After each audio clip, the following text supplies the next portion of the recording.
Hello students, today we are going to start a new chapter, superposition of waves. This chapter is from first paper. Do you know what is the meaning of superposition? कोण सांगेल का?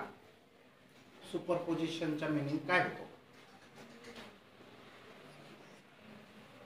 त्या शब्दामध्ये त्याचा अर्थ आहे super position म्हणजे नवीन position केली. दोन वेव्स किंवा एकापेक्षा जास्त वेव्स एकमेकांमध्ये मिक्स होऊन काहीतरी नवीन वेव्ह तयार होणे. आता दोन वेव्ह मिक्सिंग होताना दोन किंवा दोनापेक्षा जास्त वेव्ह एकमेकांमध्ये मिक्स होताना काही वेळेला दोघही वेव्ह नष्ट पण होऊ शकतात किंवा दोघं वेव्ह पासून चांगली मोठी वेव्ह पण तयार होऊ शकते. आता फॉर एक्झाम्पल पाण्याच्या लाटा असतात बघा, त्या दोन लाटा समजा इकडून लक्ष आहे का, दोन लाटा. आता समजा पाण्याचं डबकं आहे मोठं, त्याच्यात इथे एक स्टोन टाकला आणि इथे एक स्टोन टाकला. तुम्हाला असे सर्क्युलर रिपल्स दिसतील, लाटा, छोट्या लाटा. मग हे सर्कल मोठे मोठे होत होत होत क्रॉस करतात, एकमेकांना टक्कर खेळतात. मग जर एखाद्या, हे क्रेस्ट आहे वेव्हची आणि हे ट्रफ आहे. आपण मागच्या वर्षी शिकलोय, हे चॅप्टर बेटरली झालेलं आहे. क्रेस्ट आणि ट्रफ. आणि बघा हा पाण्याचा सरफेस आहे, प्लेन होतं पाणी, शांत होतं तेव्हा, पण आपण डिस्टर्ब केलं त्याला. डिस्टर्ब केल्यावर अशा डोंगरासारख्या लाटा तयार होतात आणि व्हॅली सारखे खड्डे पण तयार होतात. म्हणजे हा जो मेन सरफेस आहे, मेन पोझिशन, याच्या खाली पण व्हॅली तयार होते. पाणी शांत होतं तेव्हा व्हॅली नव्हती किंवा क्रेस्ट नव्हतं, तर असं तयार होतं. मग ही एक वेव्ह झाली. अजून दुसरी वेव्ह एकमेकांमध्ये मिक्स झाली. जर ही वेव्ह आणि दुसरी त्याच्यामध्ये मिक्स होणारी वेव्ह जर का क्रेस्ट पण आणि ट्रफ पण फॉर्म करत नसेल तर त्या वेव्हचं डिस्ट्रक्शन झालं, डिस्ट्रॉय झाल्या. ते वेव्ह डिस्ट्रॉय मीन्स नष्ट झाल्या. म्हणजे दोन वेव्ह एकमेकांना मिक्स होण्याचे दोन चान्सेस आहेत. एक तर एका वेव्हचा क्रेस्ट दुसऱ्या वेव्हच्या क्रेस्टला भेटला तर एक मोठी डबलच्या क्रेस्ट वाली वेव्ह तयार होणार, किंवा एका वेव्हचा ट्रफ आणि दुसऱ्या वेव्हचा पण ट्रफ अशा प्रकारे भेटला की त्या सेपरेट वेव्हचे जे ट्रफ ची जी डेप्थ होती त्याच्यापेक्षा अजून जास्त डेप्थची वेव्ह तयार होईल. एक तर क्रेस्ट मध्ये वाढ होईल, एक तर ट्रफ मध्ये वाढ होईल आणि नवीन जी वेव्ह तयार होईल ती दोघांच्या मिक्सिंगने तयार होईल. हा एक चान्स आहे. दुसरा, त्या अशा प्रकारे भेटल्या की एकीचं क्रेस्ट आणि दुसरीचं ट्रफ, मग त्या खड्ड्यामध्ये हे भरलं गेलं, झाला प्लेन सरफेस, म्हणून सपाट झालं, flat. Means after meeting two or more waves, if there is no crest or no trough remains there, then we say that the two waves are destroyed. मग पहिला जो प्रकार, हा दुसरा प्रकार आहे. पहिला प्रकार जो सांगितला त्याला कन्स्ट्रक्टिव्ह वेव्ज म्हणायचं आणि दुसरा जो सांगितला त्याला डिस्ट्रक्टिव्ह वेव्ज असं म्हणायचं. मग वेव्हची भरपूर टाईपच्या वेव्ह आहेत. बघा, वेव्ह म्हणजे काय? an oscillatory disturbance traveling through a medium without change of form is called as wave. wave म्हणजे काय? an oscillatory disturbance. oscillate होणे म्हणजे काय? वर खाली होणे. डिस्टर्बन्सचा अर्थ माहिती? ऑसिलेशन म्हणजे नुसते झोके खाणे किंवा वर खाली वर खाली वर खाली, त्याला ऑसिलेशन म्हणतो, दोलन दोलन. तर an oscillatory disturbance असा डिस्टर्बन्स. आता पाण्यामध्ये आपण शांत, क्वाइट अँड काम surface of water, on that surface if you drop or released a small stone, then ripples are formed circularly. They are moving away from the point of starting and they ends at the bank, म्हणजे किनाऱ्याला ते end होतात. मग त्या ठिकाणी oscillatory disturbance म्हणजे ती लाट गेली पुढे. ट्रॅव्हलिंग थ्रू मीडियम, मीडियम मधून ती जाते. आता पाण्याची वेव पाण्याच्या मीडियम मधून जाणार, आवाजाची वेव हवेमधून जाणार, मीडियम. तर through medium without change of form म्हणजे काय, तिचा फॉर्म स्वरूप ती बदलत नाही. आता अगोदर तयार झाली पहिली लाट ती अशी होती, तर पुढची लाट पण तेवढीच म्हणजे तशाच स्वरूपाची, ही जशी दिसते तशीच ही पण असेल. नाहीतर असं नाही होणार ही ट्रायंग्युलर तयार होऊन जाईल म्हणजे फॉर्म चेंज झाला, असं होत नाही. म्हणजे हाच फॉर्म रिपीट रिपीट रिपीट होत जातो. ही एक वेव आहे, सिंगल सायकल आहे. एक crest and one trough forms a single cycle और सिंगल वेव. तर अशी वेव तयार झाली आणि नंतर नंतर ती अशी होऊन जाईल असं होत नाही, म्हणजे फॉर्म तिचा बदलत नाही. Without change of form is called a wave. समजलं? आता एक्झाम्पल बघा, वॉटर वेव्स तुम्ही पाहिलेले आहेत. लाईट वेव, लाईट हा वेवच्याच फॉर्म मध्ये येतो, फक्त आपल्याला ते जाणवत नाही कारण त्याची जी ही वेव आहे, तिची जी ही लेंथ आहे, तिला वेवची लेंथ म्हणतो आपण, ती लॅम्बडा लेटरने दर्शविली जाते. ग्रीक अल्फाबेट आहे लॅम्बडा. तर ही जी लेंथ आहे ना लाईटच्या वेवची, ही अँगस्ट्रॉम मध्ये आहे, फार लहान आहे म्हणून ती समजत नाही. पण वेव फॉर्म मध्ये असतो हा लाईट, लक्षात ठेवा. Light is travelling in the form of waves. Okay, light wave. Sound wave, माझ्या आवाजाच्या वेव, दुसऱ्या साऊंडच्या वेव इथे येत आहे.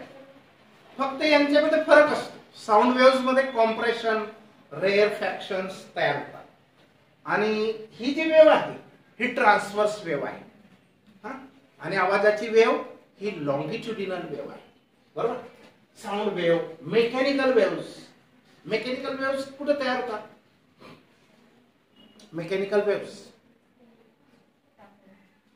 बघा, आता वेगवेगळे हे निघालेत, काही हातांना ते व्हायब्रेटर असं लावतात, मग वेव्स तयार होतात ना, अशा लाटा तयार होतात. किंवा अजून फॅन चालू करताच हवेमध्ये असे दिसत नाही, हवा म्हणून समजत नाही, पण त्या लाटा तयार होतात. त्या पण मेकॅनिकल आहे. मेकॅनिकल म्हणजे त्यांच्यामध्ये काहीतरी फोर्स असतो म्हणून त्यांना मेकॅनिकल म्हणतात. त्याच्यानंतर इलेक्ट्रोमॅग्नेटिक वेव्स आपण शिकलोय बघा, मागच्या वर्षी शिकलेत की नाही? मोबाईलचे वेव्स हे इलेक्ट्रोमॅग्नेटिक आहे. सगळ्यात जास्त इलेक्ट्रोमॅग्नेटिक वेव्स उपयोगी आहेत आपल्याला. सन पासून जो लाईट येतो ते सुद्धा इलेक्ट्रोमॅग्नेटिक वेव्सच आहेत. सन पासून जे 17 ते 18 प्रकारच्या वेव्स येतात, infrared, ultraviolet, X rays, gamma rays, visible rays, तर ह्या पुष्कळ प्रकारच्या वेव्स येतात आणि त्या सर्व इलेक्ट्रोमॅग्नेटिक स्पेक्ट्रम मध्ये मोडतात. आपला 7 कलरचा वेगळा स्पेक्ट्रम आहे, त्याला व्हिजिबल स्पेक्ट्रम म्हणतो आपण. स्पेक्ट्रम म्हणजे पट्टा असा की ज्याच्यामध्ये काहीतरी गोष्टींच्या एकत्रीकरण आहे, दॅट इज स्पेक्ट्रम. सनलाईटचा स्पेक्ट्रम मोठा आहे, व्हास्ट आहे, त्या 7 कलरच्या व्हिजिबल स्पेक्ट्रम पेक्षा. ओके, तर electromagnetic waves, in short EM waves पण म्हणतात यांना शॉर्ट मध्ये. नंतर are the different types of waves, या वेगवेगळ्या प्रकारच्या वेव्ह आहेत. Wave carries or transfers energy from one point to another point. Wave is a mode of transfer of energy. Wave हे एक मोड म्हणजे साधन आहे, एनर्जी एका ठिकाणाहून दुसऱ्या ठिकाणी पाठवायचं. कसं? आता बघा, मी जो शब्द बोलतो, जे सेंटेन्स बोलतो, मला थोडी एनर्जी खर्च करावी लागते ना, कारण जबरदस्ती माझ्या थ्रोटमध्ये जे काही व्होकल कॉर्ड काय आहेत ते व्हायब्रेट करावे लागतात. ते व्हायब्रेट झाले तर ही हवा जी त्या थ्रोटला टच आहे, गच्च भरलेली हवा, इथं गच्च भरलेली हवा, ती त्या थ्रोटला टच आहे आणि थ्रोट जसे ते व्होकल पॅड्स असे व्हायब्रेट करेल, व्होकल कॉर्ड्स माहिती आहेत की नाही? तर ते व्हायब्रेट करेल तशी वेव्ह मध्ये तरंग तयार होतील, लाटा तयार होतील आणि त्या लाटा तुमच्या कानाच्या पडद्यापर्यंत पोहोचल्या आणि तुमच्या कानाच्या पडद्याला व्हायब्रेट करून टाकलं त्या एनर्जीने. तुमच्या कानाच्या पडदा हलला म्हणजे आवाज तुम्हाला समजला. मग पडदा हलवण्यासाठी मी जो साऊंड वापरला, पण एनर्जी पोचलीच ना, त्याच्याशिवाय इयर ड्रम व्हायब्रेट होणारच नाही, म्हणजे एनर्जी पोचली. किंवा पाण्याचं डबकं आहे, एकदम क्वाईट काम सरफेस आहे, त्याच्यावर थर्माकोलचा तुकडा ठेवा, थर्माकोलचा तुकडा ठेवा आणि त्या पाण्याला हाताने किंवा दगड टाकून थोडंसं व्हायब्रेट करा. तो तुकडा वर खाली तिथेच राहील, तो जाणार नाही, पण लाट मात्र किनाऱ्यापर्यंत पोचते, म्हणजे एनर्जी पोचते. म्हणजे wave is the mode of transfer of energy. आणि वेव्ह ह्या डबली पिरियडिक असतात. डबली पिरियडिक, डबली म्हणजे दोन बाबतीत, दोन गोष्टींमध्ये पिरियडिक असतात, म्हणजे दोन गोष्टी त्या रिपीट करत असतात. वेव्ह कोणत्या? स्पेस आणि टाइम. स्पेस म्हणजे प्रत्येक सायकलला लागणारी जी जागा आहे ती सारखीच लागेल. पहिल्या सायकलला पण तेवढीच, दुसऱ्याला पण, तिसऱ्याला पण, म्हणजे ऑल स्पेस एकाने जितकी व्यापली तितकीच सगळ्या व्यापतील, म्हणजे स्पेस. आणि एक तयार व्हायला जो वेळ लागला तोच दुसऱ्या सायकलला पण लागेल, म्हणजे डबल. दोन गोष्टींमध्ये ते रिपीट करत असतात. कोणता? Time and space. समजलं? आता प्रोग्रेसिव्ह वेव्ह. प्रोग्रेसिव्ह म्हणजे प्रगती. आता प्रोग्रेसिव्ह वेव्ह का नाव ठेवण्यात येत असेल? A wave which travels continuously in a single direction is called as progressive wave. जी वेव्ह सतत जात आणि जातच असते, पण दिशा नाही बदलत, एकाच दिशेला, कोणत्याही दिशेला, वर जावं का तिकडे जावं का कशी जावं, पण डायरेक्शन चेंज होत नाही, अशा वेव्हला म्हणायचं प्रोग्रेसिव्ह वेव्ह.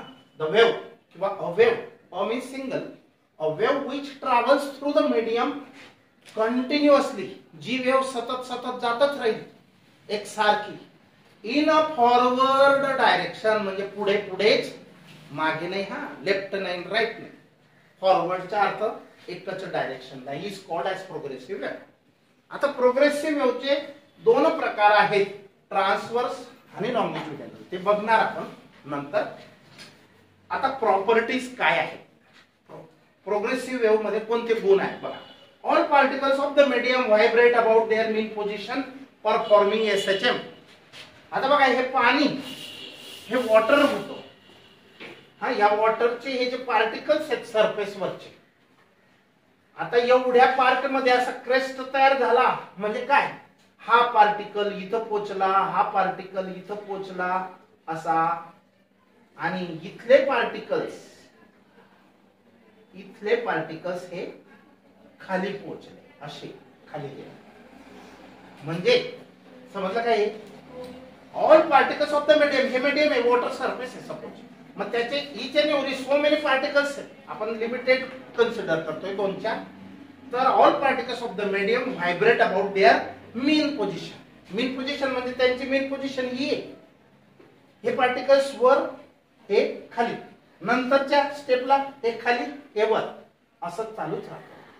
आणि अशी जी मोशन आहे तिला सिंपल हार्मोनिक मोशन म्हणतो आपण.